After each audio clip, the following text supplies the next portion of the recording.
Um, do we want to do introductions? Just Sure, real that'd be quick. great. Carolyn, if you'd like to introduce yourself and your team. Yeah. So a lot of familiar names, so it's nice to see you guys tonight. I'm Caroline Kersey. I'm with GKY. I've been involved since the beginning of this project, leading the technical, the modeling, and all that sort of stuff.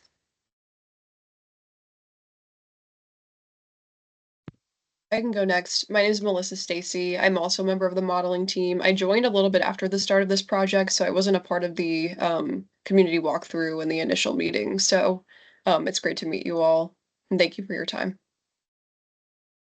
And my name is Bryce Kutch. I'm GKY's project manager for the contract that we have with Fairfax County, supporting them on a lot of different stormwater related engineering projects. Excellent. And for those that may not know me, I'm Paul Reynolds. I work with Fairfax County Department of Public Works. I oversee the district of Mason that this project is, the study is within. And so I've been, bringing this forward with the help of a previous project manager who has moved on from Fairfax County, but Madeline Allwine, for those that knew her, she has relocated, and so she won't be with us here tonight. Hey, I'm Marty Machowski. Go ahead, Marty. Sorry. I'm Marty Machowski. I live in the flood zone. I'm Emily Brown in Ravenwood Park, next door to Marty in the flood zone. And this is my first meeting. So thanks. Nice to meet you guys. Hi, I'm Ed Ruggiero. I'm also a resident of Ravenwood Park. I live at the corner of Patrick Henry and Sargent Drive. I'm Irving Ghiriardi with Supervisor Jimenez's office. Thank you all for the introductions. Without further ado, I'll hand the presentation over to GKY. I'll jump in a couple different points, but largely the presentation tonight will be with GKY. So again, if you have questions before we get to the question breaks, please type those into the chat, and we'll get to those as we have breaks. Thank you. Yeah, so Paul, I'll let you start us off with the first few slides, just given the general agenda and overview of kind of what we're doing here for those who are just joining. Excellent. Yeah, so tonight, because we do have some new faces to the group, we're going to go a little bit back in time to talk a bit about the project goal. So this study is the first of its kind that we've done here in Fairfax County. It's a neighborhood stormwater improvement project study. That's what the NSIPS stands for at the top of the screen there. So some of the project goals were to do a 1D and 2D modeling of the neighborhood, so we can capture both the overland flow and the pipe and the flow through the pipes, and how they're impacted by not only today's conditions, but also by potential future conditions. So we can assess where things are at today and maybe plan for the future in terms of what's the pinch points. Throughout the project, we did different steps to calibrate that model based on anecdotal data from residents like yourselves. So thank you for contributing those.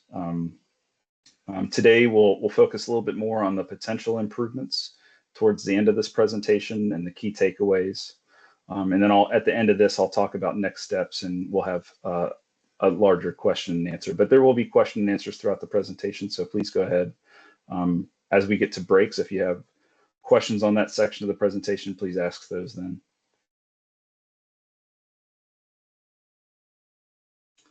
So to date, we've, like I said, we've analyzed these existing conditions. We did a neighborhood walk like Melissa had mentioned earlier on. We've looked at potential development impacts.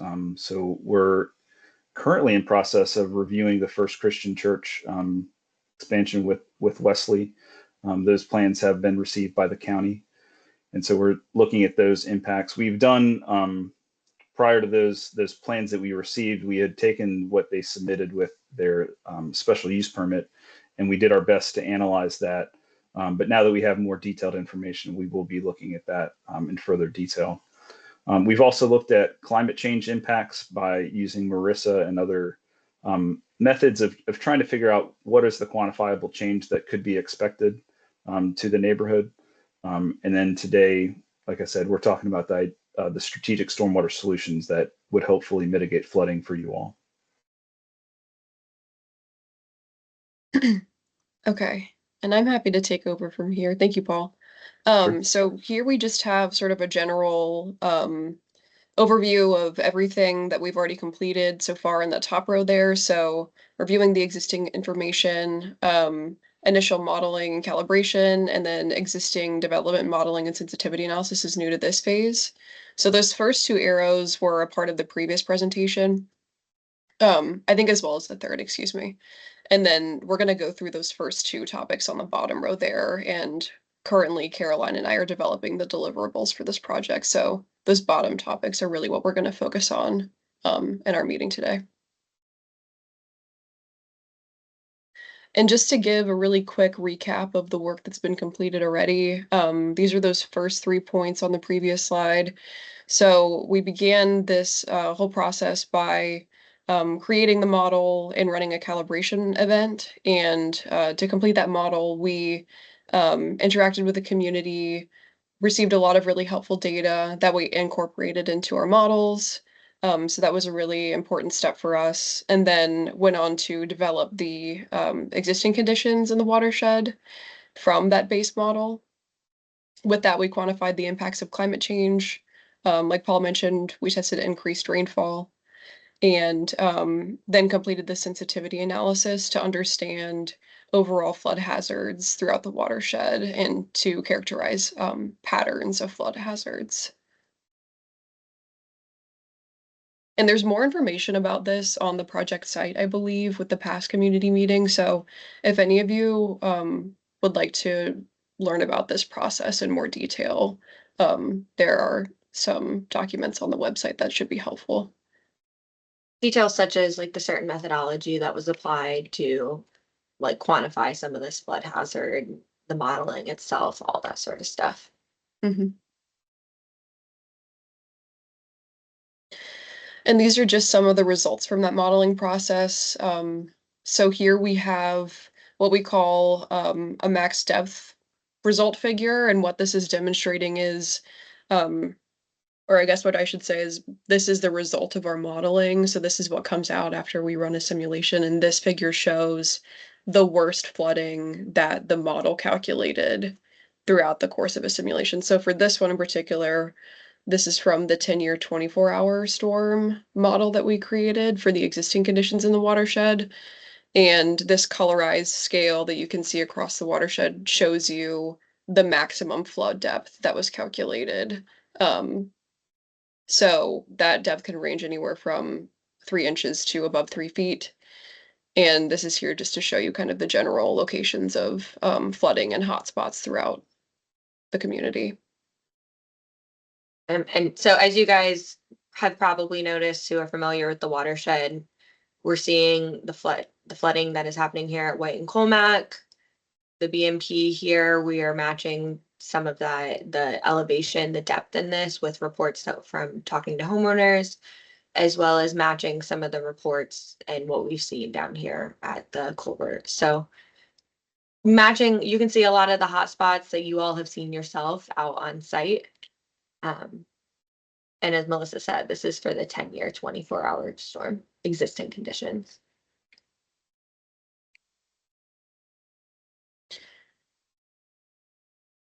Okay, and then here we have the 10-year 24-hour design storm results for the climate change adjusted rainfall. So this is still the existing conditions in terms of the hydraulics in the system and the terrain and all of that sort of stuff. But for this one, what's different from the previous slide is that this one has climate change adjusted rainfall values. So this is slightly more elevated rainfall than the previous one. Thank you, Caroline.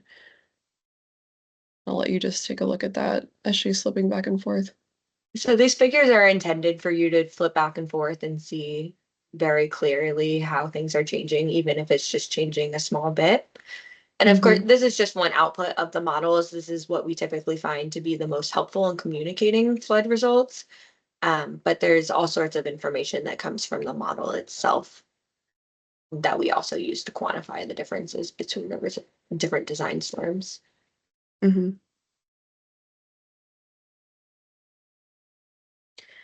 Okay, and now these are the results from the 100-year 24-hour design storm and still existing conditions. So the locations where we were seeing some hotspots originally, there's increased flooding, as is to be expected from a higher magnitude storm event. So White and Colmac, like Caroline's pointing out, on Beachway Drive as well, where that culvert is located, and then along the road there on Patrick Henry Drive.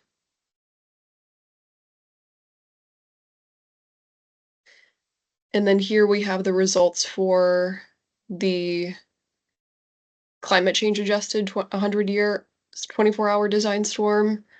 So similar to the 10-year, this is just sort of the Marissa projection for the 100-year design storm when accounting for climate change. And when we use the term Marissa, that's something that has been described a little bit more in previous presentations, but that's a program that's run through NOAA that does studies into atmospheric, concentrations of different chemicals in the atmosphere. And they give different change factors essentially that you apply to the current rainfall. So if we currently get 4 inches of rainfall, for example, they'll say the climate change adjusted rainfall would be 1.2 times that. And so that, Marissa, there's a whole website that you can look up. It's a program with a lot of justified research that we pull these change factors from to simulate climate change. And I will say too, those change factors are for this specific area. Mm-hmm. They're regional.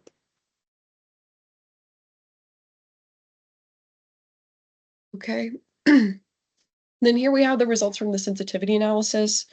So this is just this phase of work was an effort to quantify potential flood risks due to surface flows in the watershed. So in addition to that familiar maximum depth layer that's in the background, we also have the buildings on a color gradient, and that reflects the maximum depth of water that was calculated around each of those structures. So those that are sort of that tannish orangey color have less than 3 inches, and so those are at a lower potential risk. And then that goes all the way up to depths that are higher than 1.5 feet per the model calculation. So these are the results from the 10-year 2-hour storm. And as Melissa mentioned, this is the sensitivity analysis was not only to look at the flood hazard at a building by building basis, but also to essentially run a various storm, what we call intensity. So a 2-year storm, 10-year storm, 100-year storm, as well as looking at the 2-year versus the 24-hour storm as well. Or sorry, 24-hour. I say year. I switch them all the time. So we're going to show the results of 3 different storms that we ran, but in this sensitivity analysis, as we've explained previously, we ran the gamut of the storms so that we can identify the different patterns and as like the different impacts of the 2-hour versus 24-hour storm. So as this is the 10-year 2-hour design storm. And then, as Melissa described, the 10-year 24-hour. So if you see the coloring on the buildings changes, that is quantifying the difference of like the increased flood hazard structure. So this is something that I will come back to when we talk about the 2-hour versus 24-hour design storm. Okay. And then the same thing here just for the 100-year storm. So this is the 24-hour design storm. Again, just very clearly an increased hazard, greater peak depths at structures for the 10-year versus the 24-hour storm. And you're looking at a difference of around 5 inches of rainfall for the 10-year storm versus almost 9 inches of rainfall for the 100-year storm. That gives you any sort of idea. So this is where I'll explain a little bit about, we'll get a little bit more into detail about the 2-hour versus the 24-hour storm event. So we wanted to discuss this because this community, along with a lot of other communities as well, have been experiencing what we would call flooding from bursts of rainfall. So I know we all got a lot of those afternoon rush hour storms that come in real hot, rain for an hour or two, and then go away this summer. So these are the sort of things that we're talking about. So intense rainfall over the course of a few hours or less. This is most comparable when you're talking design rainfall rate, because we are always trying to match up and use a standardized rainfall unless we're doing a calibration where we will use actual historical rain data. But when we are trying to match up to design storms, that is most similar to a 2-hour design rainfall distribution in terms of intensity and duration. However, modeling and design traditionally are based off of a 24-hour design rainfall distribution. So understanding those two things, right? What the community is experiencing and what they are seeing, you all are seeing causing flooding, and what is recommended for design and analysis. Understanding those two and then how to merge them, we put some thought into it. And although the 2-hour storm may more closely represent what we are seeing on the ground, GKY still recommends using the 24-hour design storm for modeling and design. And I'll go into a little bit more of the reasoning of that on the next slide. Put very simply, this is the most conservative assumption. As you guys could see, and so this is looking at the 10-year, so the same design storm intensity, the 10-year, but looking at the 2-hour versus the 24-hour results. As you can see for the 2-hour design storm, there's much fewer homes that have a notable peak depth that are impacting the structure. And then in the 10-year, 24-hour, there's more homes that are impacted. And of the homes that are impacted, some of them are more intensely impacted by the 24-hour design storm. So this is part of the reason that we did the sensitivity analysis, to see those flood patterns for the different types of storms and to get an idea of how we want to move forward with things. With that said, to get a little bit more technical here for those of you who are interested, I broke down some of the actual data for us to get a visual. This is always super helpful for me. So when we're discussing the 2-hour versus the 24-hour design storm, and again, this is our reasoning for deciding the 24-hour storm is our recommended design storm. Looking at the rainfall intensity and the cumulative amount of rainfall depth during the most intense 2-hour period of the 24-hour design storm. So that's looking at the period of the 2-hour chunk of time during the whole entire 24-hour design storm where the most rainfall falls.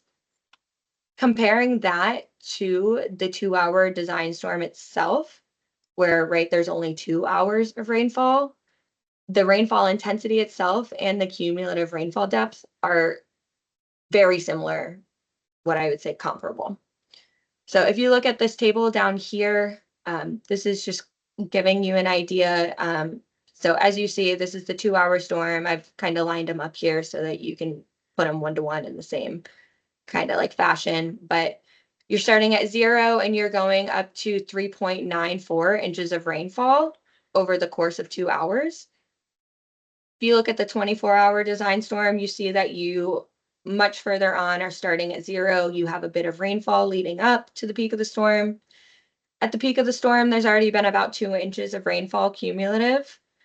And then in that most intense 2 hours, you are increasing or about 4.4 additional inches of rainfall fall. And then even after that most intense 2 hours, there's more rainfall that's added to total about 8.4 inches. So totaling up the amount of rainfall there, you can see we're looking at 3.94 inches that are applied during the 2-hour design storm and 4.4 inches during the 24-hour design storm. So a bit more rainfall cumulatively. When we look at the intensity as well, which is mapped over here, this is just kind of a parameter that's not super easy to visualize in inches per hour, but it's a standard way to compare them in terms of the amount of rainfall falling and how quickly it's falling, the rate at which it's falling. So the 2-hour design storm shown in orange here. So you can see that in terms of peak intensity, the 24-hour design storm is actually reaching a higher peak intensity during that storm than the 2-hour design storm is. So extremely comparable in terms of the rate at which rain is falling. So you'll notice I put this figure here. These are nesting dolls, and this is kind of the analogy that I like to use for the 24-hour design storm, is that it is, and you can see this kind of Eiffel Tower like spike here. It is designed such that the most intense rainfall is nested within the next most intense chunk of rainfall within the next. So as you are going up, you are having the most intense design storm applied at the peak of the storm as possible, like as you go throughout. So you are not slowly applying rainfall over a long period of time. You're actually applying a bit of rainfall, getting a large intense peak, and then applying a bit more rainfall. Understanding that, the reason that we choose to use the 24-hour design storm is that it is actually a more conservative approach to factor in the rainfall leading up to the peak of the storm. Because imagine channels, your ground being saturated, right? Modeling rainfall before the storm will actually cause those channels, that initial depression storage that's allowed in the ground, to fill up. So when the peak of the storm, that most intense 2 hours hits, most of it is being converted to runoff instead of groundwater potentially. So that is the most conservative case scenario, which represents something similar to maybe you guys have had rainfall for a few days. You have one storm Monday, the ground is still wet. Wednesday, you get a huge storm, just a downpour. That is going to be something that is modeled using the 24-hour design storm. So overall, like we said, a more conservative assumption, and the sensitivity analysis results back up that theory. With all of that technical stuff, we'll pause here for questions. So I have a couple of quick questions, I hope. Carolyn, when you say it's a more conservative analysis, I mean, as a practical, I'm trying to make this understandable to those of us who don't understand all of. Yeah. But that means this program, and when we see the potential ways to address it, you're planning against a more dramatic event. Exactly. Okay, that's good. Two other quick things, and Paul, you mentioned that in putting this together, you're looking at the development at the church site, and you may be aware or not that they put a site plan in. The stormwater stuff was rejected. I don't think they've come back with a revised proposal there, but there are two projects, and Irvin's familiar with these, in the SSPA program now, Sears, I mean, Sears is all concrete now, so I don't think it much of a difference. But the project at the Jefferson across Route 7 would involve, paving over some permeable surfaces. Maybe, and there's an intake there that comes over to our side of 7. So I just want to, make sure as we go down the road here that we're just aware of those two developments that may have some impact on the amount of water that's, delivered into the system here. Yeah. So Marty, I have I've reached out to LDS, they do all the plan reviews for the county for any private development. So I'm looking to set up a meeting with them to talk a little bit more about the site plan from the First Christian Church in the Wesley community. So they have submitted their site plan twice, so they're in the process. So when it's been disapproved, that just means that it wasn't approved, right? So right. Typically the site plan process is they will get comments from the county to address them, but that counts as a disapproval. and then they will come back and seek to have addressed those and submit again. So they're in that process, that back and forth, but they also have to submit to us here in stormwater planning as they were seeking to proffer to detain more than the typical required for the Right. site plan. Okay. So that will be something that we'll be reviewing in more detail. Okay. Thank you.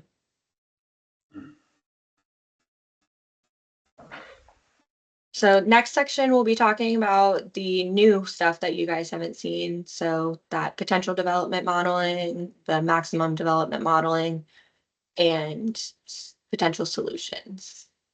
Before we go on to that, any other questions on previous work?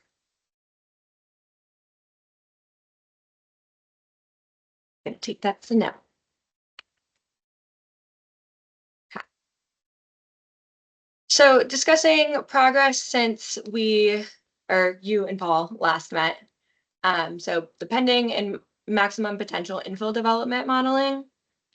So that's different scenarios that we looked at: pending pending development condition, attempting to inform the potential impacts of that First Christian Church development. So as Paul mentioned, the maximum potential infill development scenario aimed at quantifying the potential impacts of residential infill development specifically. So that pattern that we've seen across different watersheds in the county where homes are being redeveloped on the same lot, but larger than they originally were, thus leading to increased impervious area, thus increased runoff.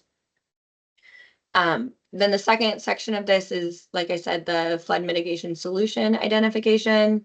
So identifying the current shortcomings in the system and flood mitigation design goals. And then also looking at potential solutions and pros and cons associated with each, which we're going to present each of the solutions. So looking at the pending development modeling, so this task was geared towards an attempt to inform the potential impacts of the First Christian Church development. Doing this task, we reviewed the available data, which was, as Paul mentioned, from, was it the special, I forget The the special use permit. special use permit, yes. Okay. And at that stage, with the information that was available per those plans, there wasn't enough information to meaningfully develop and analyze the impacts of that development. So, right, you don't want to try to impose anything and then have results that aren't necessarily answering the questions that you want answered.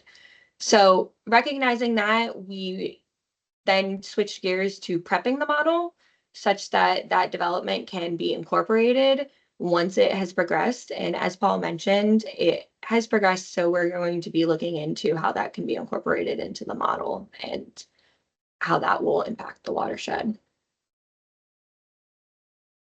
So then looking at the maximum potential infill development modeling, right? The goal of this was to quantify the impacts of that infill development. So as I mentioned, infill development often results in larger structures, leading to increased impervious area and runoff. This figure right here is a great example of that infill development. This house here was recently developed. You can see some of the silt fence from construction here, where there may have been a home very similar to this, a smaller one-story home with much more yard space before. There's now a much larger home with much more roof area, less yard space, so that is increased impervious area, as well as less room for water to flow between homes, should that be necessary. So for this study, we assumed that all residential parcels were developed to 60% impervious. As of right now, we did just a quick GIS exercise and estimated an average of 32% impervious on residential lots in the watershed. So you can see that that's almost doubling the amount of impervious area on a lot, which can have impacts, as you will see. And so on top of that, we also modeled climate change. so that we could see the compound impacts of climate change and development. So looking at these results, the same concept with the max or the peak flooding depth figures. This is your standard 10-year, 24-hour design storm that you've already seen the results for. Existing condition. And this is what we're calling the developed condition. So this is the condition in which all of the parcels have been developed to 60% impervious. So as you can see, and what would be expected, there is an impact, maybe not incredibly drastic, depending on where you are and how you're experiencing flooding, but quantifiable. And this is where we would go into the model and also get like more quantification on a structure by structure basis as well. And then adding the impacts of climate change on top of that. Sorry, this is the developed condition. And then if you add climate change, it's getting a bit worse as well. So if I flip back and forth, we go from the existing condition to the developed condition to the developed condition with climate change applied as well. So compounding impacts on the flooding. And then looking at the same pattern for the 100-year, the existing condition with development. So just a bit more flooding in some of these areas. And then our climate adjusted developed condition. So again, compounding impacts. And then, so those are the results of the maximum potential infill development. Do we have questions there before we have a lot of content for the potential solutions? I have a quick one. The brown spot in the middle is yeah, that is there's a detention facility up there, an open pond. Yep. I just want to understand the greater than 3 feet. This what is 3 feet above what? 3 feet above The ground. the ground? The bottom of the storage. This is a 2D model, so we are able to incorporate that terrain into the model. So it actually uses the terrain to calculate the capacity of that basin. So the ground of the when we say the ground, it's not the ground at the top of the Nope. The ground at the bottom. It'd be like if it were a pool, it would have 3 feet or more of water in the pool. All right. Yep. That's yeah. Okay. I'm just you know, I don't. They haven't really participated in this, but just as an FYI, I mean, they have, particularly the gentleman who lives in that townhouse parallel to it there, right at the corner. Yeah. Based on what he's told me, and when I've met with him, it sounds like, you know, much more than 3 feet. I haven't seen any, but he said that almost came up to the top of the, you know, the pond. So I just. Yeah, and that's a design feature of the pond is how high the water comes up to it. So we're looking for the water to come up close to the top, but not overflow Right. the dam or the embankment, which is the Right. top edge of the pond. Right. Okay. And just to clarify too, it could be deeper than 3 feet there. It's just the color scheme that we're using in this figure is any value above 3 feet is colored, that maroon color there. So it's possible that it could be more than that. Yeah, and I have there's a strained, you've probably seen it, there's that strained concrete structure there. Mhm. Yeah, I remember actually talking to the man who lives at this townhouse out on site. Uh-huh. Okay. Yeah, just pointing that out because that, you know, that's down our way. So, and a lot of the church water is going to go there. Yeah.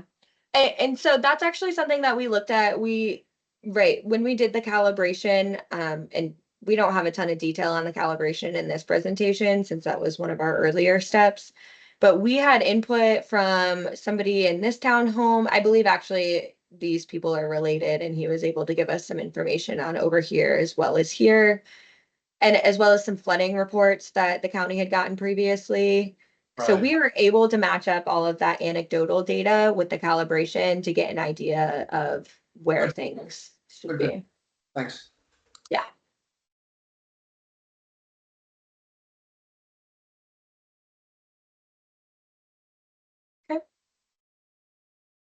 Melissa? Okay, so now I'm gonna go ahead and start talking about the mitigation solutions that we identified and just a little bit about this general process. So the goal here was to identify the current capacity of the system as it is now, and to then design realistic mitigation designs that are achievable. Um, and so the way that we completed this was that we identified potential flood mitigation solutions, and then beyond that, created a list of pros and cons for each.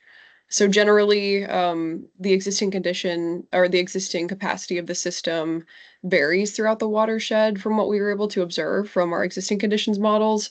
Generally speaking, the capacity of the system is about 5 to 10 years for the 24-hour storm, with certain more locations being more vulnerable to flooding than others. So there are certain hotspots, as we're aware of.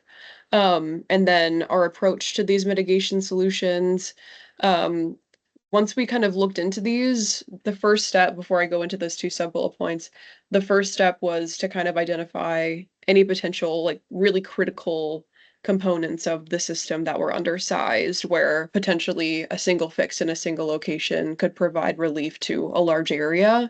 So that was step one. Unfortunately, there weren't very many of those locations that we could identify through our testing. So what we found was that the best solution, or the best approach rather, would be to implement site-specific improvements where we see flooding throughout the watershed, so at those flood-prone locations. And a secondary goal, or another important goal, I shouldn't say secondary, is when approaching these potential solutions, we wanted to make sure they're feasible and limited disruption to the community and minimize project costs as much as possible. So overall, we were able to identify 10 potential solutions. In the map on the right, we're showing where those are located generally throughout the watershed. Those smaller stars are like individual locations, and that bigger star is kind of like there are a lot of different potential improvements that we identified for that location. And I'll walk through each one of them. And as Melissa mentioned, right, there's no kind of what I would call a silver bullet solution. So you'll see a lot of these, as she mentioned, site specific, and recommendations that like these can all be implemented in combination to help each other function.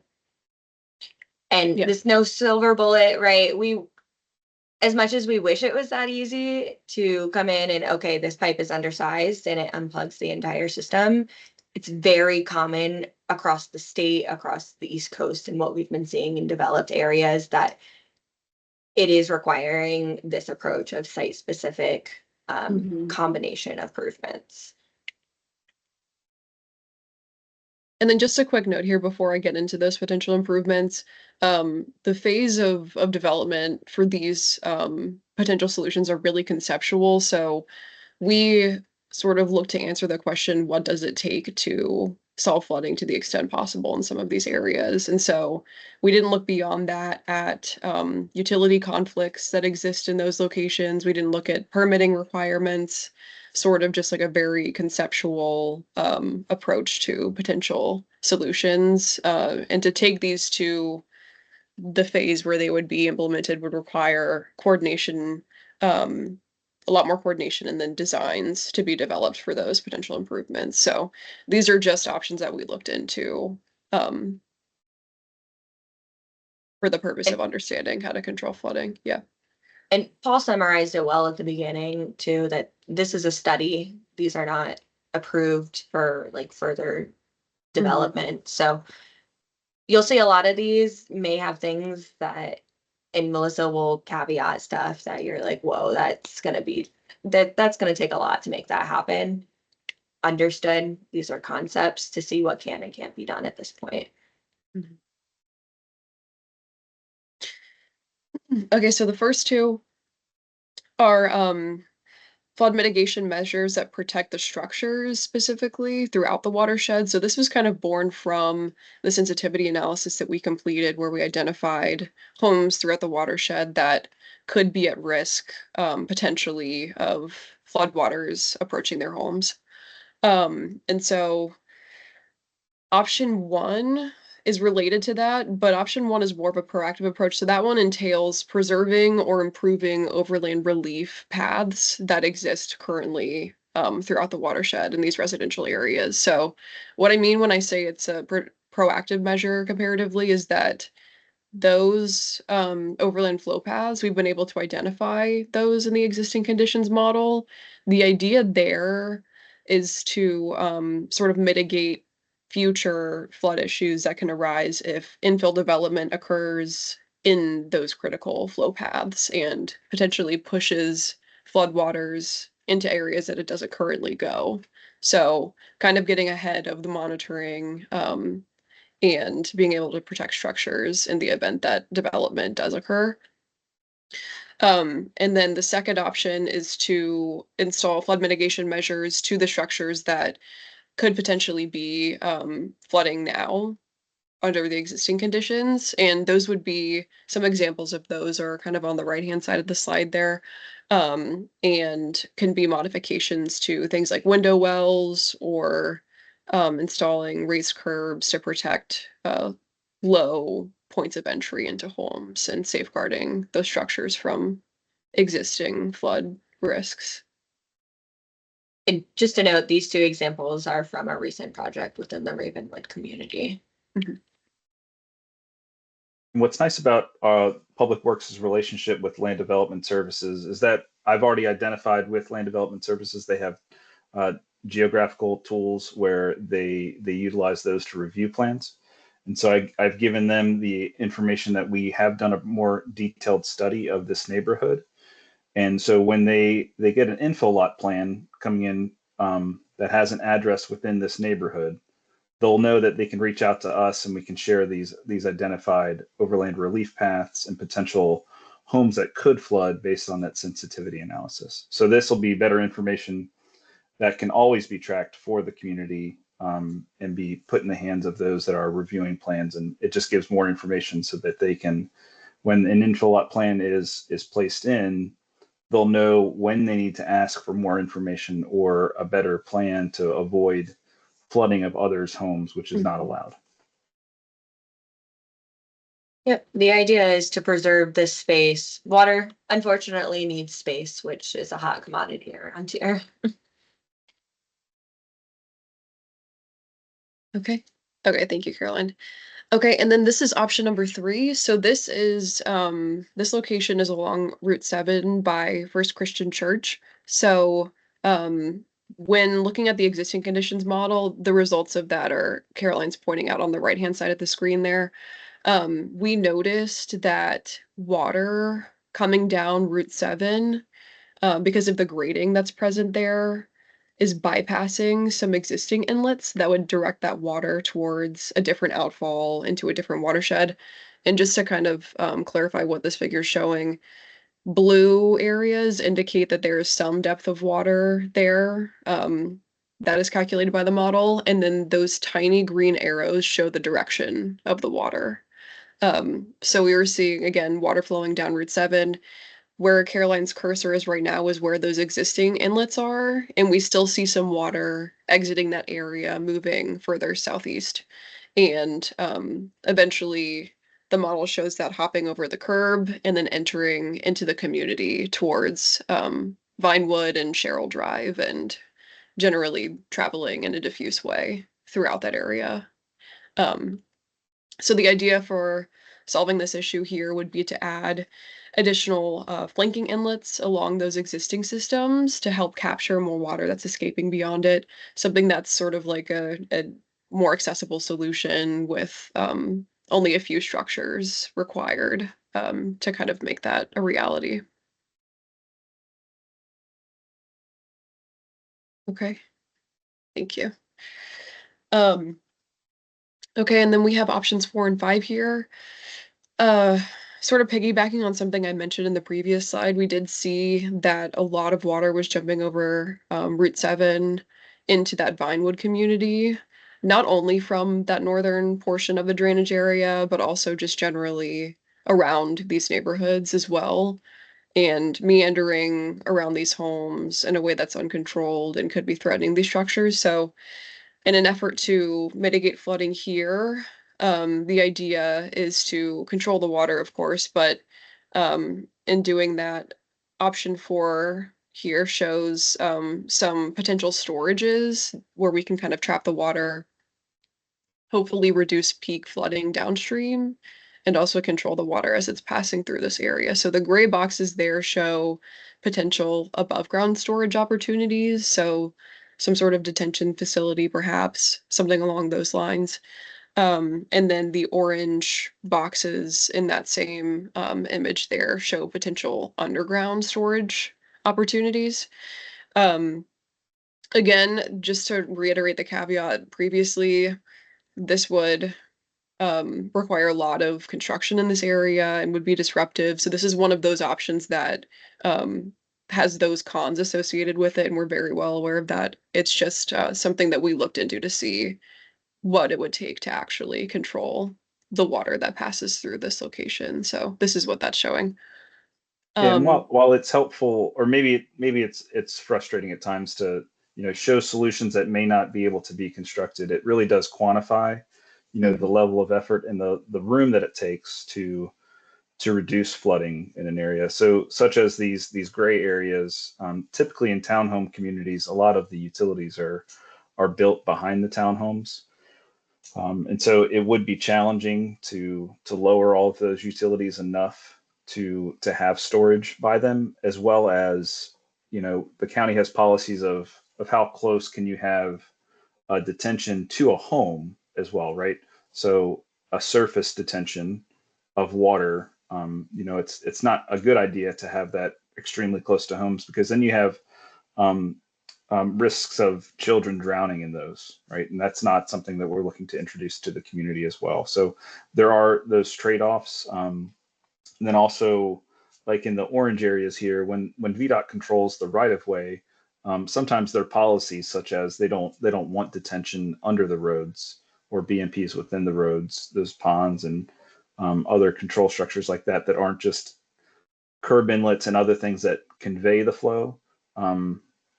Their current policy doesn't allow for that. So those also would be solutions that would take quite a bit of effort to pass through. Yeah. Thank you, Paul. And then beyond those storage features, we also have option 5, which is just overland grading. So that's indicated by these black dotted lines on the figure here. So the grading would be around the Vinewood community, and would just help to direct runoff around those structures and prevent them from moving towards them. And like Paul and Melissa said, right, like these structures, at least the above ground ones, they would be probably shallow, narrow, grass-filled structures that are typically dry, right? Like Paul mentioned, we're not looking to introduce that risk to a community. So when we're talking about grading, it's a similar concept, just not adding as much, right, volume, just adding a little bit better of a better controlling the direction of that flow.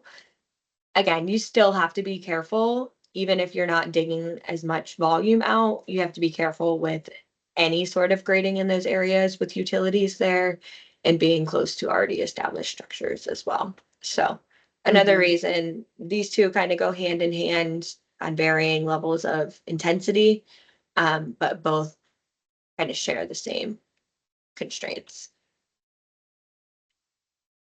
Yep. Okay, and then we have option 6, which would take place along Sherrill Drive. Again, the goal here would be to direct flow towards downstream structures that it's intended to flow towards. So when looking at the existing conditions model, we saw that flow was escaping the system and kind of moving between homes along Sherrill Drive and away from the Vinewood storage facility downstream that it is supposed to be directed towards. And so with this improvement, additional inlets and pipe systems would be added along Sherrill Drive to capture that flow. before it moves across the land surface in a really diffuse, uncontrolled way, and then to direct that to where it's supposed to go. Another concept as well is maybe trying to get creative here, right? Like an increased curb height, or maybe filling some of those maybe lower points where water is able to escape down between the homes. So that would require a more detailed terrain survey and actually seeing what is feasible out there on site.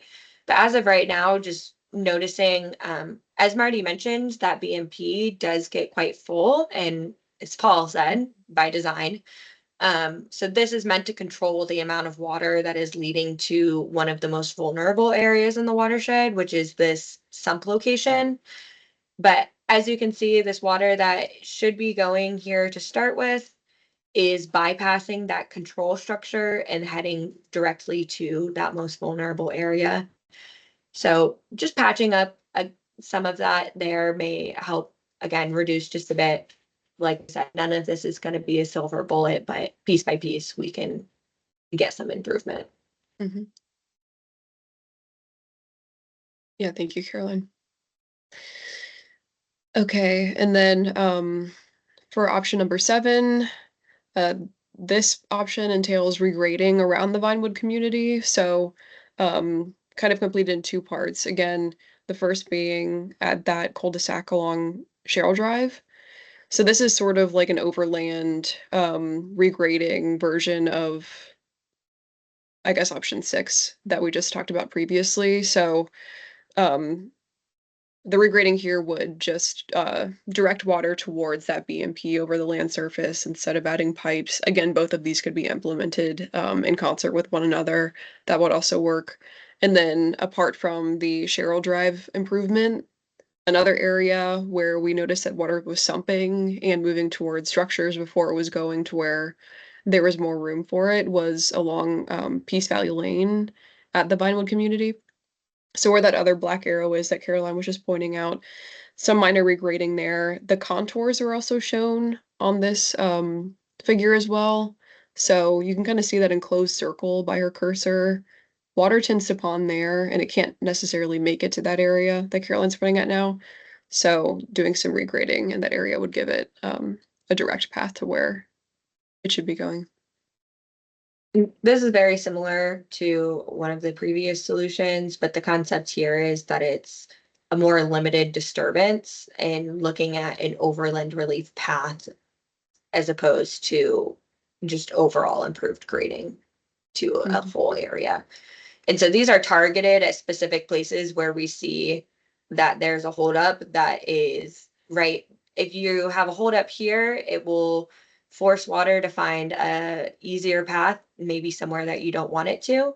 So if we can reduce that holdup, aka give it a lower path here, that leads it, if it's not getting through the pipes over the ground surface to that control structure, that is ideal.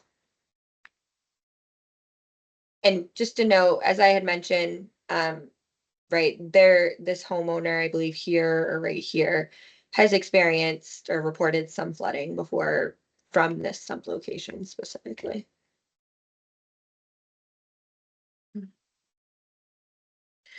Okay, and then for options 8 and 9 here, starting with 8, the idea in this case was to upsize the main trunk line of this entire system, which primarily goes along Patrick Henry Drive. We noticed that some of those pipes were particularly overwhelmed here we're showing results from the 10-year storm in a certain way. So the coloration of these pipes shows the capacity that these pipes are at during the peak of the storm event. So green indicates that the pipe is under 75% at capacity during the storm peak. Yellow indicates that it's about 75 to 100% capacity. And then any pipes that are colored red show that that pipe is over 100% at its capacity. So we identified some of those pipes in the flood prone locations or just in critical parts of the trunk line. And the idea, again, is to increase the size of those pipes, give them more capacity, so that they can handle the peak of the storm a little bit better and pass more flows downstream as needed. And then for option number 9, kind of similar in terms of location, it would still take place along the main trunk line, so still along Patrick Henry here, but the idea in this case would be adding potential storage structures along Patrick Henry Drive. We've seen from existing conditions modeling results that a lot of the water and the surface flows tend to flow along Patrick Henry Drive. That's where a lot of it converges from the upstream portions of the system. And so strategically adding those in that area would allow us to capture a lot of the incoming flows. Again, want to reiterate the same things that Paul had mentioned earlier, that coordination with VDOT for these sorts of things can be really complicated when you're talking about putting storage facilities under primary roadways. So just wanted to make that note as well. And just to simply put like this concept here, the red pipes, this is a way of helping identify essentially where the bottlenecks in the system are. So when you're looking to unplug a system to release more water, you're looking for those pipes that are over capacity first.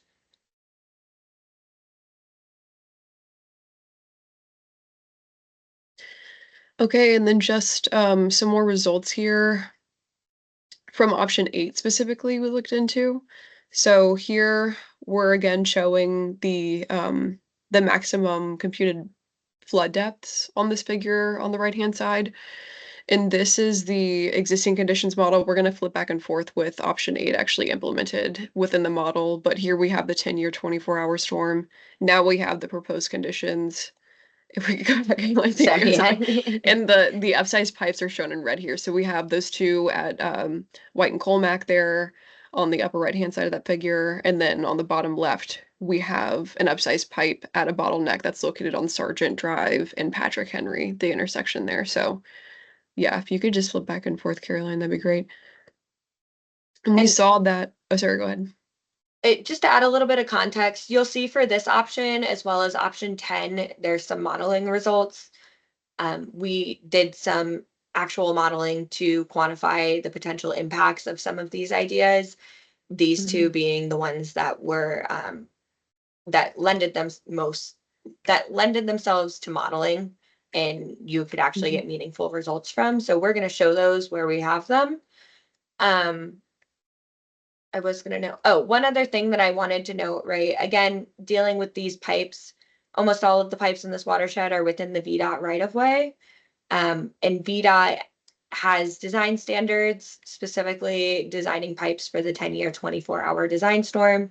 So when we're looking at improving the pipes, there is some limitation to which pipes we are upsizing. VDOT is not keen on coming in here and just upsizing the pipes as much as possible all the way down the system. That is not the best design for them in terms of the integrity of the roads. So when we're looking at this, we're looking at specifically pipes that do not meet their current design standards and seeing what is needed to bring these pipes into compliance with VDOT's current design standards.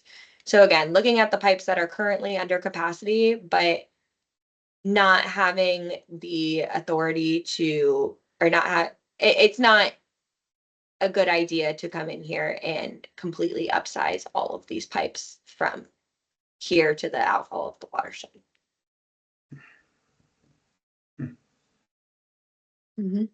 Melissa, I'll let you take back over. Yeah, thank you for that. I appreciate it. And then here we have the same thing, but we ran the option 8 potential improvement model with the 100-year 24-hour design storm instead. So overall with this particular improvement, option number 8, we noticed that, or I guess best case scenario with those bottlenecks removed, a lot of the upstream pipe runs of both of those locations would see relief. What we ended up seeing as a result of those improvements being modeled is that there is some improvement that you can see, but they're kind of isolated to those areas where the improvements are made, where those pipes were upsized. And those improvements are most dramatic when it comes to the 10-year 24-hour design storm as opposed to the 100-year. But again, those improvements are still very localized to those particular locations. And like I said, when looking at these pipes and trying to identify bottlenecks, that's our first place where we start. But unfortunately, hydraulics are not that simple. So even with upsizing these pipes, there are still impacts downstream that cause the system to then surcharge or not take on as much water as it could, which we will talk about with option 10. Mm-hmm. Yep. Okay, and then we have option 10 here. Another significant bottleneck of the system are those two culverts under Beachway Drive, so sort of at the downstream-most portion of this entire watershed. We have two pretty critical culverts where the main pipe stem along Patrick Henry Drive, serving the upstream portion of the watershed, drains underneath the road and then out towards Lake Barcroft. At that location, those two roadway culverts are completely over capacity. And so an idea here was to model the effects of upsizing those culverts and seeing how much relief that offers the upstream system and how much that prevents localized flooding. So some important things about what we saw in the existing conditions model at this location. When water was backing up upstream of this pipe because it's a choke point, the water would build up in this open channel, which is where Caroline's mouse is right now. That's an open channel leading towards those culverts. And once water builds up far enough in that channel, it goes over top of the roadway towards the west, along Beachway Drive, and eventually over the curb towards some of those homes, and then also pooling within the roadway. So that water is sent west, away from that portion of the drainage system that it should be ideally traveling through. So that's an important component here. I guess I could talk about, yeah, so we have within this proposed solution, some regrading along the roadway over top of the upsized pipes would also be recommended, so that the elevation of the roadway where that red arrow is lower than the existing purple line. So if water does end up filling up in that channel upstream of the culverts, it will choose to continue down towards Lake Barcroft over top of the road, but over top of those existing culverts in a controlled way. A couple interesting things here. When we first started out modeling this, I did a little bit of a deep dive into the aerial imagery in this watershed, and I believe it goes back to the 30s or at least the 50s. And you can see before the development of this watershed that there is a channel that is roughly in the exact same location as Patrick Henry Drive now. So that is kind of like the historical flow path where water would traditionally find its way. And for better or for worse, the road is still continuing that function of carrying the water when the pipes are overwhelmed. Sometimes people will even design roads to do that, to keep water away from homes. I know in like the Hampton Roads area, that is the solution. But in this watershed, I say all of that just to say that this path is basically the main drainage path for the entire watershed upstream of here. So everything is passing through this one culvert. The sizing of this one culvert is critical. But when the flow starts being pushed over this way, this system is not sized for that much drainage area. So once that much flow is being pushed over this way, it doesn't have a way to make its way out of the system until this system can, what we call like kind of catch up and carry this flow out through a smaller pipe. So water can't just drain back over this way once it has made its way over this sort of hump. So the idea is, again, giving it a lower flow path to direct it where you want it to go, lower than the existing flow path that goes where you don't want it to go. And as Melissa kind of alluded to, Lake Barcroft is right here at the outfall. So this channel is the last outfall channel to Lake Barcroft.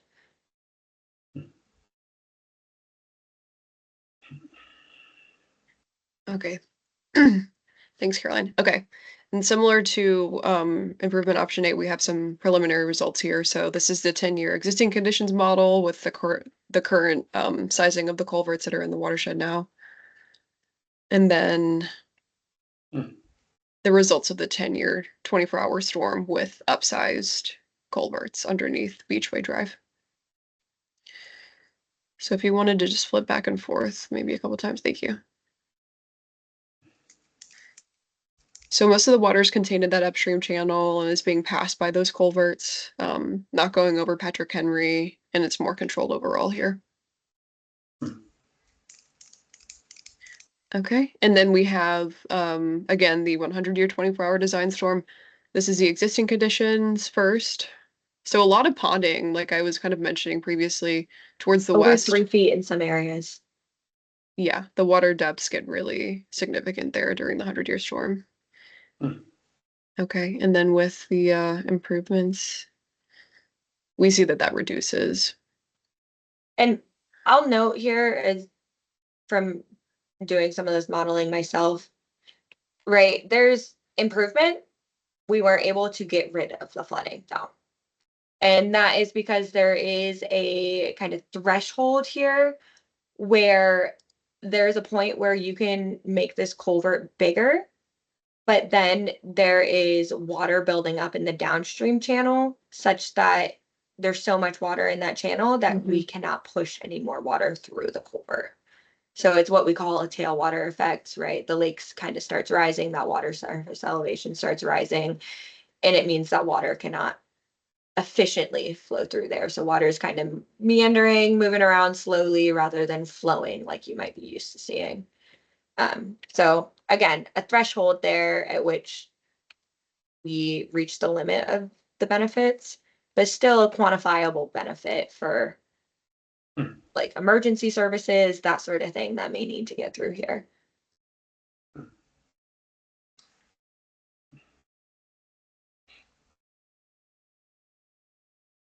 And these are just some of our very basic like caveats that we add with anything.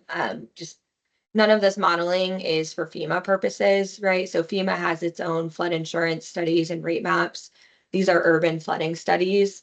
There is a process that you can go through to get these approved by FEMA and have it adapted into that, but it is an extremely complicated and costly process that should only be done for specific purposes.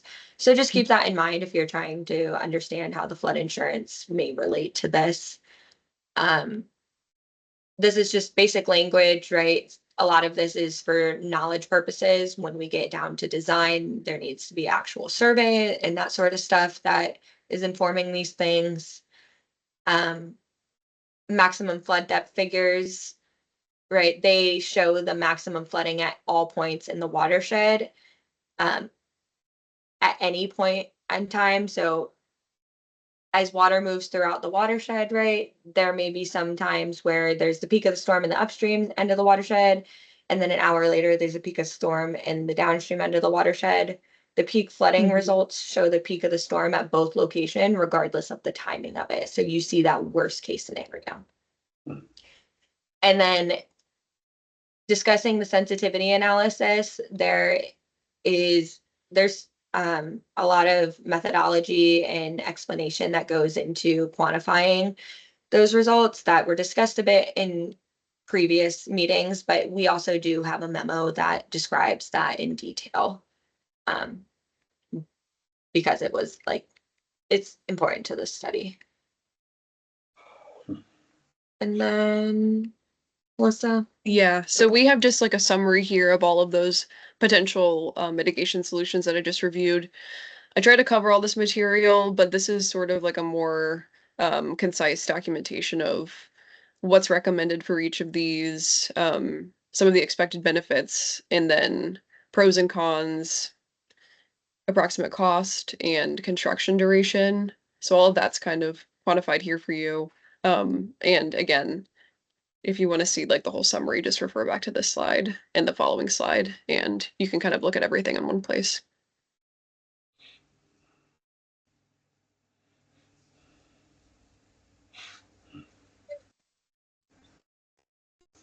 So primary takeaways from all of this. Can you go back to the second slide? Yeah, right there. Can you just hold for a minute while I read that, okay? Yeah, absolutely.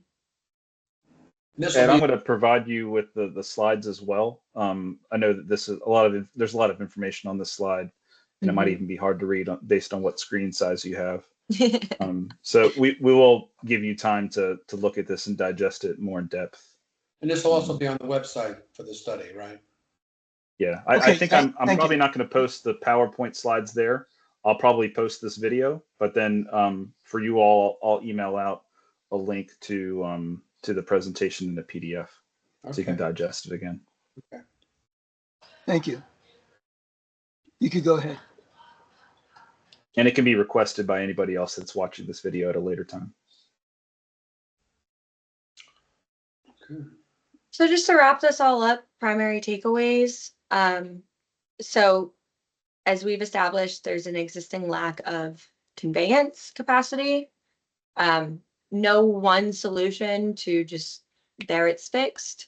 But we have come up with 10 conceptual solutions that we could consider for this watershed, with varying levels of feasibility.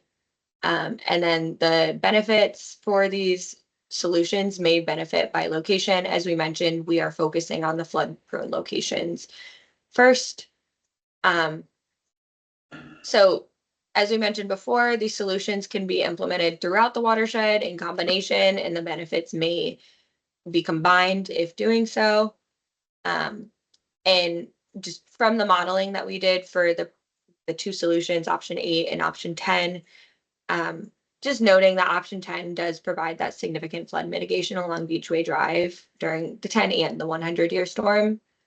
But overall, for any of these solutions, further coordination is recommended, both with you guys, the homeowners, VDOT, within the county, and getting establishing funding for that design and construction phase past this study. So just to review everything that we talked about, right? We walked you through that initial, we reviewed existing information early on, which led to the initial model and calibration to get a model that is validated. Then we are able to model the existing condition and do that sensitivity analysis to better understand flood hazard patterns. Then we looked into the pending development at the First Christian Church and the maximum potential development infill scenario, identified 10 solutions, and we are in the process of wrapping up deliverables to document this entire process. So the methodology, our findings, all of that sort of stuff. Cool. So I have a couple of questions and general comments.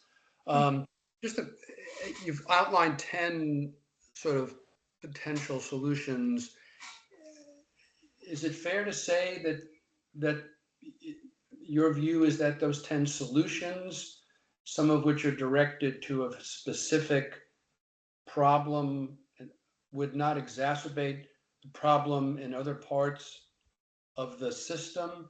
And the concern that I have is that some of the things that as you said, would deliver more stormwater to that pond in townhomes, because the line out of that is one, goes directly down our backyards. I mean, Marty, if I could just speak to valid, that briefly. Yeah. So that water is intended to go to that pond today. Right. At times, because of flow paths, because grading can change over time, and people can do landscaping and things like that, sometimes those paths that were originally there, intended to convey that water to the pond, get disrupted. So that water was intended to go there. No, it was intended. And so it should still function as it was designed. I understand what you're saying. I'm just, as a practical matter, my concern would be that would, putting more water into those pipes would create, problems potentially at Colmac and White. Could you just go back to option 8, the slide for that? Yeah. And keep in mind, there's further, we only modeled options 8 and 10, but there's tons of combinations of things that can be modeled to quantify impacts. Say option 2 and option 4, let's see what happens if we do those together. Those sort of things can be addressed. Just go back to, so 8, where you showed the, in this particular slide, Yep. the option 8 box at the lower left where it shows red. You talked Yep. about, a piece of that red is a VDOT line, but a piece of that, I assume, that is the county.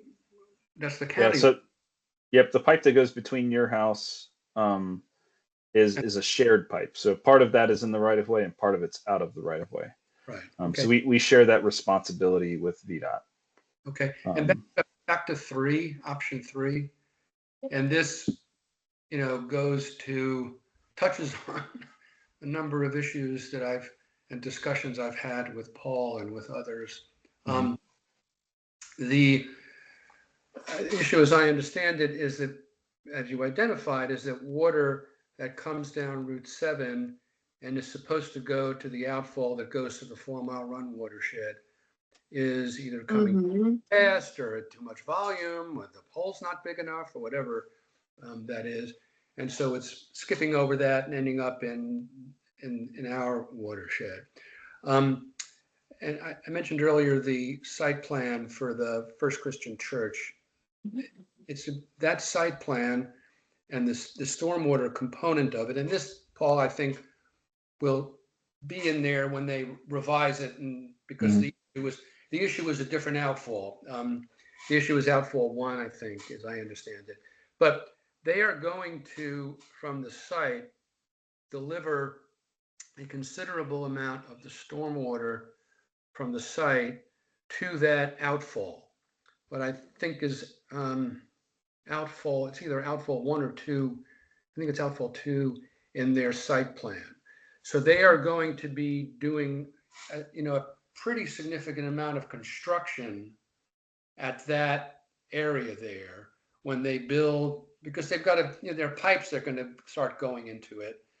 And, it would seem to me that there's an opportunity here that, if there's, some way to sort of address this problem along with, while they're doing that, if they're, that might be a constructive way to get this done in a shorter period of time than might otherwise be, available. And we might, if we ended up doing this somewhere down the road, we might, find that we're redoing stuff that they had already done. So that, I'm just saying that the configuration of that outfall is going to change dramatically when they construct the project, which presumably will be in the next 2 or 3 years.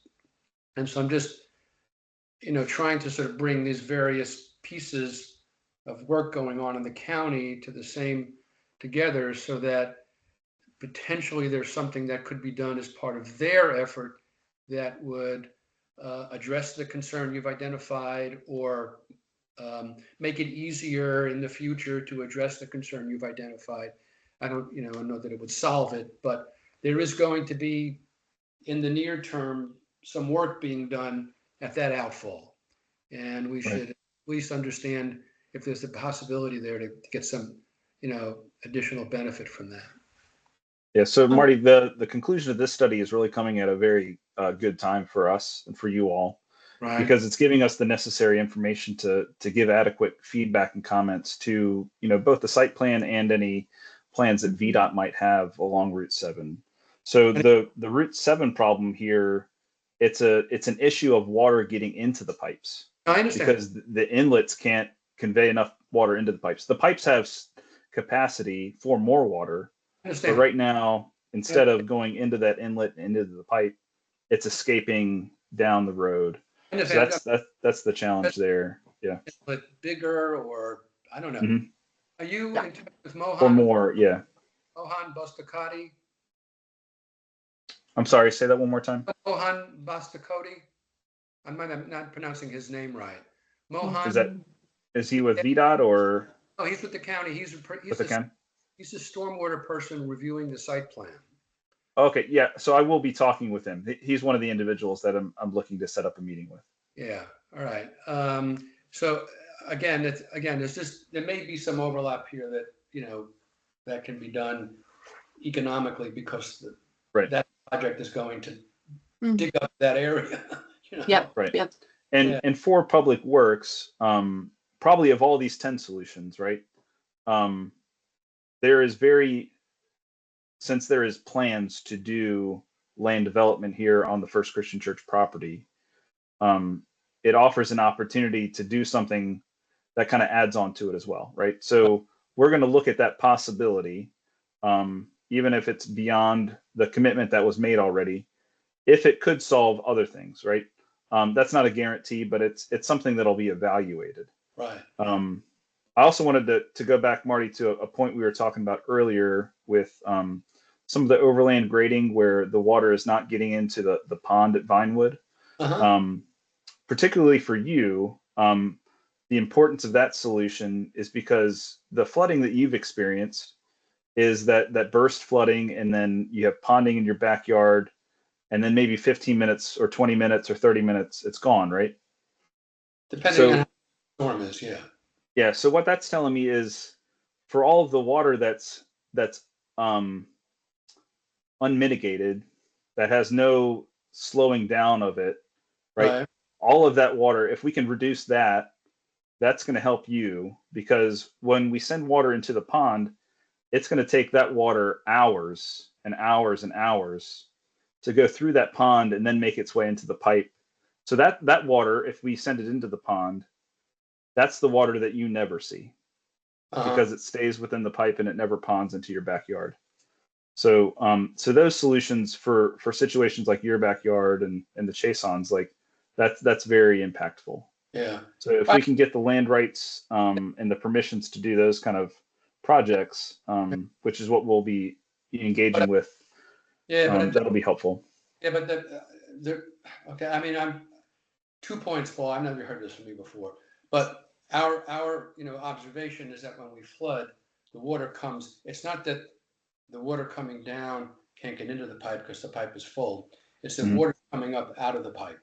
Right. And so, I mean, that's just our observation, our lived observation. Secondly, the detention pond at the Vinewood, it has a concrete structure, has a pipe at lower down, and then water rises, and that regulates the flow of the water out of the pond. But once that pond reaches a certain depth, there's an overflow.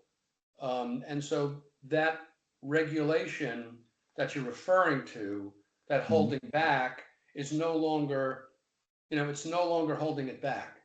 It's because you've probably seen it. You've probably been out there to look at it. So I'm just, there's different flow regimes of a pond, right? Yeah. So there's the little hole at the bottom, and then there's the overflow. Water into the pond, and so this outflow thing is working, and you're putting more and more water into the pond, and then it hits the release valve up top, and it's no longer. So at some point, I'm talking to people that we see, that's what's happened. The water has gotten high and it's overflowed into so it's bypassed the regulating pipe, which is just a pipe. So the more water you put into it, the more water is going to bypass. And again, our observation is that we flood, certainly water that's coming overland contributes to that, but the flooding comes out of the two intakes that are on Emily's property. Yeah, so both of what you described is a planned function for the pond. So the smaller hole at the bottom, that is to control smaller storm events, because there's less volume to pass, and so you can do that in a smaller area of the pond. But then when you start seeing larger storm events, or even the 10-year storm event, that's when you need to increase the openings in a control structure. So that top opening of the pond, that's when that is getting engaged for those bigger events. To our knowledge, that pond has never overtopped the embankment. No. That would be a challenge. And so to us, it is functioning as planned, as designed. And so even it is concerning, right? There are still signs up around the pond that there are dangers that can be encountered, right? but it is a necessary offset of land development that we try to control that increased runoff on a site, right? And then we have, situations where we discover there's other flooding areas, such as your backyard. And when there's upstream development, we're able to enact additional regulation because there's a known source of flooding. And so the responsible thing to do then is to ask that upstream development, because it came next, right? To have additional controls or additional storage, like we're doing with the First Christian Church. Right. So because there's known flooding, we're asking them, and that was proffered, that they would have to have additional controls beyond what is typically asked of everyone else, right? So, but those are good points, Marty. Thank you for bringing those up. Yep. Yeah, I just wanted to say that I appreciate all the work that you've put into this, and I fully endorse what your conclusions are, especially with option 8 to increase the size of that pipe there. My observations, that manhole cover has been blown up over a number of times when you've had heavy rain. So I kept thinking there was somehow a plug that was plugging it up, like leaves or something that was not making the water flow down, but apparently it's more the size in question. And one other point is regarding the flooding at Beachway. Is there any plan or procedure to open the dam so to let some water out of the lake to provide more flow down that in that area when you have a big storm? So Lake Barcroft is not a detention lake. So it's a lake where they have controls at the dam where it will only ever allow it to rise 6 inches.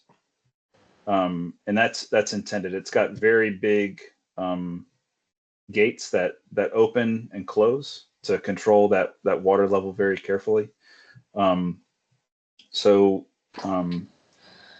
actually, it poses some challenges to a lot of the downstream, properties through Cameron Run and things like that. There's other things that we've had to do because of, that release, but it does not detain water like a pond would do.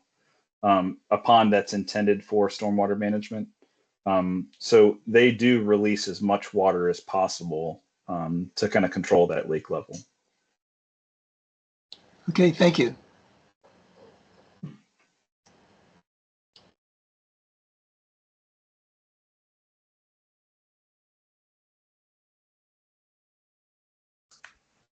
Have you been in touch with, or have the folks in Lake Barcroft who live along Beachway, have they engaged with you at all as part of this study, or have you attempted to engage with them? I mean, I'm not, I wasn't, before I wasn't familiar with the issues along Beachway. I understand them, but I was not familiar with it, that it was a problem down there. So we have not been in direct contact with them. When we initially reached out to you all, we realized that there are some homeowners that are more at risk of flooding than others. And so we thought it best to really try to get some stakeholders within the community that would be advocates that have experienced that, right? Like yourselves. And you all have done a fantastic job of that. So I really do appreciate that and want to thank you for that and acknowledge it. We will continue to reach out to the community. We developed a web page so that we could do that. So I think at the conclusion of this study, it would be helpful that we, for those that may not be aware of it, we would send out some kind of notice so that they can come back and review where things are at. But certainly as we look at any kind of solution that would affect somebody in that specific area, we will do more extensive outreach to talk with them. Right. And really get their buy-in. You may remember, I don't know if you do, Bill Lecos, who was, anyway, he was on the Mason District SSPA task force that studied the First Christian Church. And he doesn't live there anymore, but he lived in one of those homes in that small strip of beachway, but never really offered or raised the issue of the impact on flooding along beachway. And perhaps it's because the water, as I see from the models, doesn't reach their homes. It does hit their property, but perhaps for that reason. But I'm just unaware of any citizen concern, and they may, so it's not surprising I'm not aware of the study. Yeah. It's very common that we will not hear from people unless their property is impacted. So And I'm just saying that property is impacted, but you haven't heard from them. I mean, as whatever outreach we've done to our neighbors in Ravenwood Park has not gone to those particular homes. They're just not in our, they're just not on our various communications lists and tools and stuff like that. Okay. So, yeah, I just, don't know. And you guys got the pictures I sent from the storm, the flooding we had earlier this summer? Yeah. Okay. Yes. Yep. Okay. And again, and Marty, those homes haven't reported any flooding. And from when we've done site visits, they are elevated pretty good above the road, so they're not really at risk of structural flooding. Road flooding, yes, absolutely. I think all of the modeling showed, that the road is not passable. And, during a heavy storm, you shouldn't consider trying to leave through Beachway or drive through it, right? I'd like to just point that out to everybody that's listening now, or maybe be even listening in the future.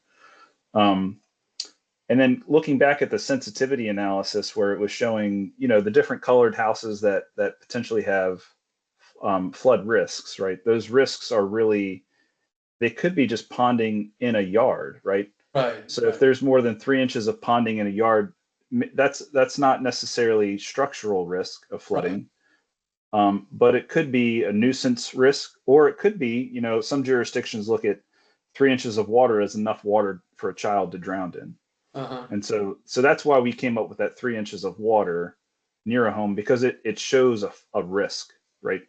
And we want to make sure that while we're doing this really detailed study, we want to make everybody aware of their risks and make everyone more informed, so that you know what you can do to your property to protect it and to make your family more safe. So that is a big point of why we did the sensitivity analysis, not only to determine what storm event it is that you're most at risk of, but also just to show if you're, if within 10 feet of your house, the edge of your house, if there's 3 inches or more of standing water, the house lights up in a different color based on the map here. Okay. Good. Well, just before we leave, this is very helpful. I appreciate all the work that everyone's done on this. This is, I've been living this issue now for far too long, and I guess I'll be living it a little bit longer. But I appreciate all the work that's been done, the thoughtful work, and the effort that's gone in here. And there, we'll see where we go. Marty, I think some of what this study showed was the flood mitigation that was done to your home was the best path for you to keep your house safe and protect you. The pipes next to your house and on your street, they're only slightly over capacity, or they don't have the capacity to convey all the water. It's just slightly. So that's why you don't see much improvement in what the water surface would do with fixing those pipes. All right. Yeah. Well, as during the storm, we did not have any stormwater intrusion in our home during that flood earlier this summer, late spring, whatever it was. And from what I learned in conversation, because I wasn't home when that happened, from a conversation with the Chasins, the water was in fact, following that the swale out to the street. So that's all good. We, of course, very much appreciate that as well. That's really good to hear. Well, I'd like to just take a moment to go through this slide here. So, so Carolyn and Melissa are going to continue working on the deliverables. As I receive those, I'll have to look at those and determine which of those deliverables meet accessibility guidelines that the state and the federal government make sure that we follow. Any of those documents can always be requested from me, so you'll see my contact information here in a second. I would like some continued feedback from you all in terms of this process, the quality of the materials, the understanding of it. I know this was a very, very technical presentation. It's intended to be that way because we need to really dive in and understand what's going on. But we also at the same time have tried to make it as accessible as possible without reducing the complexities of it. So, but I would still like your improved or your feedback so that we can continue to improve. This was the first of the studies that we're going to do in this way, and we have at least 2 more lined up within the broader community that we'll be looking to start up. So any feedback would be very much appreciated by me and others at Fairfax County and GKY. So I would like you to send me any feedback, or you can do that by email. You can give me a phone call. My number will be on the next page. And please, continue to share this with your neighbors. Coordinate that with those in the Ravenwood community. I appreciate those that extended the offer to those members to attend tonight. That I don't know if they were able to come for one reason or another, but this presentation will be made available to them, and so you can continue to forward that their way. We tend to pursue these identified flood mitigation solutions. Right now, we're in fiscal year 26. I plan to present to the Board of Supervisors for fiscal year 27 the inclusion of some of these solutions for design and then later on construction once those designs have been completed. So please know that I will begin to coordinate immediately with VDOT and others, but the design of those will come in the near future. Go on to the next slide, Carolyn. So here's my contact information. Again, I want to thank everybody for your participation in this study. We're coming to a close here, but I very much valued the photos that we used for the calibration so that we could get an accurate model. We take a lot of what the engineering community has decided is the best data and the best practices to use, but sometimes those have that too much built into them or not enough built into them, right? And so the more ground truthing that we can do throughout the process is very valuable to these studies. And so I thank you all for all the work that you did and how you showed us through the community and you shared photos and videos of the different storm events. That really helped us in terms of our design efforts and making this a very accurate model for the community.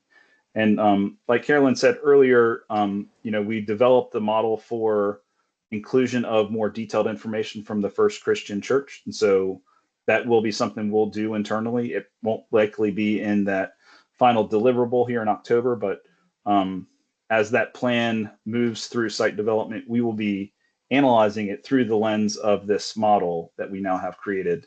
So there's a great advantage to the community now that this model is created to protect and preserve all the homes and families that are here. So again, just thank you all very much. And I really would appreciate your feedback, whether you want to give me a phone call or you want to send me an email. So thank you all for your time tonight. Carolyn, Melissa, or Bryce, if you had anything you want to share. Just to echo, thank you guys for your participation. I know you guys, this is your 3rd or 4th meeting on this. So you guys have done a really great job of understanding all the technical stuff that we've thrown at you and posing great questions for us as well. So this has been, like Paul said, we're going to be doing this type of work in a few other watersheds. So this is just the beginning for us. And you guys have set like a really great example that we're able to continue this kind of like the site walk that we did with you, Marty. We're going to continue that type of process onward, and that was very beneficial. So thank you guys for your commitment to this. Thank you. Irvin, you. thank you also for attending tonight. Yeah, of And for course. the partnership with the supervisor's office. It's you guys are a great resource and give us this ability to really dig into the challenges here in Fairfax County and support us as we go along. So thank you very much. Yeah, of course. Have a good one, everyone. Thank Thank you you. again. Thank Bye. you. Thank you. Thank you.